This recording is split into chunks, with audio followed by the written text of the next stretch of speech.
সামনের মাসে বিধানসভা নির্বাচন, পশ্চিমবঙ্গ সহ আরও 5টি রাজ্যে নির্বাচন হবে।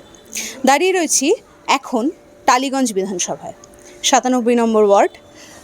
বহু বছর ধরে এখানে জিতে আসছেন অরূপ বিশ্বাস, তৃণমূলের প্রার্থী। এবছর তার বিপক্ষে দাঁড়িয়েছে ডক্টর পার্থপ্রতিম বিশ্বাস এবং পাপিয়া অধিকারী। কে জিতবে এবার? আবারও কি এখানকার মানুষ অরূপ বিশ্বাসকেই চাইছেন? টালিগঞ্জের রূপকার নাকি অরূপ বিশ্বাস? এবারে সাধারণ মানুষের কি মতামত আপনাকে জানাবে, আপনাকে ভাবাবে রাশকাট।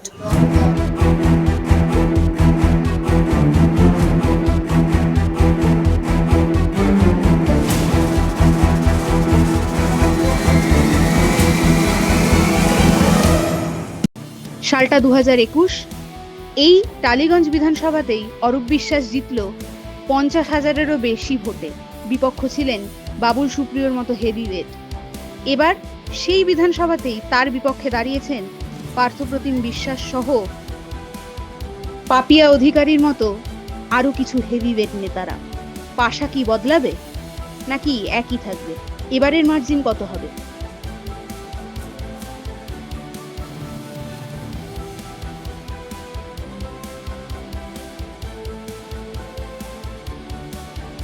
সাধারণ মানুষের রাজনৈতিক চেতনা, তারা কি ভাবছে, তারা কি বুঝছে, তুলে ধরবে রাশকাট।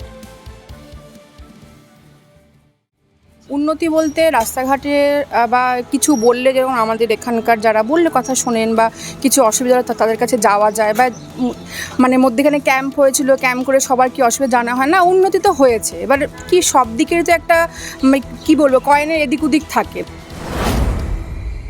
আমাদের টলিগঞ্জে তো ভালোই কাজ হয়েছে। তুমি কাকে চাইছো? ওই সামঞ্জস্য থাকে সেই রকম চাইছে। আসন্ন বিধানসভা নির্বাচন, যুদ্ধকালীন পরিস্থিতি, সামনেই অনেক উন্নতির আভাস। সরকার পক্ষ এক কথা বলছে, বিপক্ষ আরেক কথা।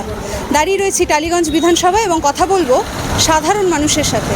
তারা কি চাইছে? টালিগঞ্জের রূপকার নাকি অরূপ বিশ্বাস? তারা কি আবার অরূপ বিশ্বাসকেই চাইছে নাকি এবার অন্য কেউ? এখানে যথেষ্ট উন্নতি হয়েছে অরূপ বিশ্বাসের দ্বারা। আমার আমলের থেকে অনেক ভালো আছে এই আমল। এই আমল অনেক ভালো আছে। আমরা ভাই ভাই সব মিলে আছি, এখানে কোনো অশান্তি কোনো কিছু নেই। 5 বছরে কতটা উপকার পেয়েছেন? হ্যাঁ, খুব ভালোই। স্কুলে সব কিছুই দিচ্ছে, স্কুল থেকে খাওয়া দাওয়া বলো, মানে স্কুলের জামা থেকে সব কিছুই ওরা সব কিছুই পাচ্ছে। এই কেন্দ্রে অরূপ বিশ্বাস আছেন, অরূপ বিশ্বাসই থাকবেন। এনাকে সরানোর মতন ক্ষমতা কেউ নেই, কেননা উনি যা কাজ করেছেন টালিগঞ্জের বুকে, অপূরণীয় কাজ করেছেন। অলিগলির থেকে রাস্তাঘাট, জল, লাইট, বাতি সব দিক দিয়ে।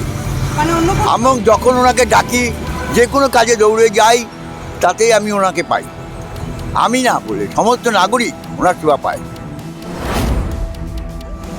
অনেকে বলছেন যুব সমাজ নাকি অন্যদিকে ঘুরছে। কথা বলবো যুব সমাজেরই কারোর সাথে, ইয়াং জেনারেশনের সাথে। কি চাইছে তারা? যুব সমাজের জন্য কোনো দিক থেকেই এগিয়ে নয়, শুধু পয়সা দিলে তো আর হয়ে যাবে না। তো যেটা দরকার সেটার বাদে সবই দিচ্ছে। তাহলে এবার কি অন্য কাউকে দেখতে চাইছে? যেটা ভালো হবে সেটাই তো বেটার হবে না, যেটা সবার জন্য ভালো সেটাই তো বেটার।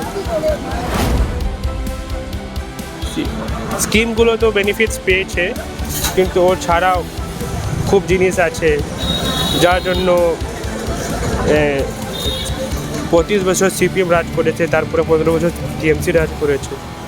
তারপরে একবার নতুন গভর্নমেন্টকে দেওয়া উচিত, দেখা হোক কি যা হবে। বেশ অনেক বছর ধরে তৃণমূল রাজ করলেও টালিগঞ্জ বিধানসভার কিন্তু জনমত কিছু ভিন্ন কথা বলছে। বেশ অনেক তথ্য পেলাম আজকে মানুষের সাথে কথা বলে। এইরকমই আরও তথ্য অন্যান্য বিধানসভায় অন্যান্য মানুষদের সাথে কথা বলে আপনাদের জানাবো। ক্যামেরায় অর্কপ্রভ চক্রবর্তীর সঙ্গে শ্রীমন্তীর রিপোর্ট, রাশকাট, কলকাতা।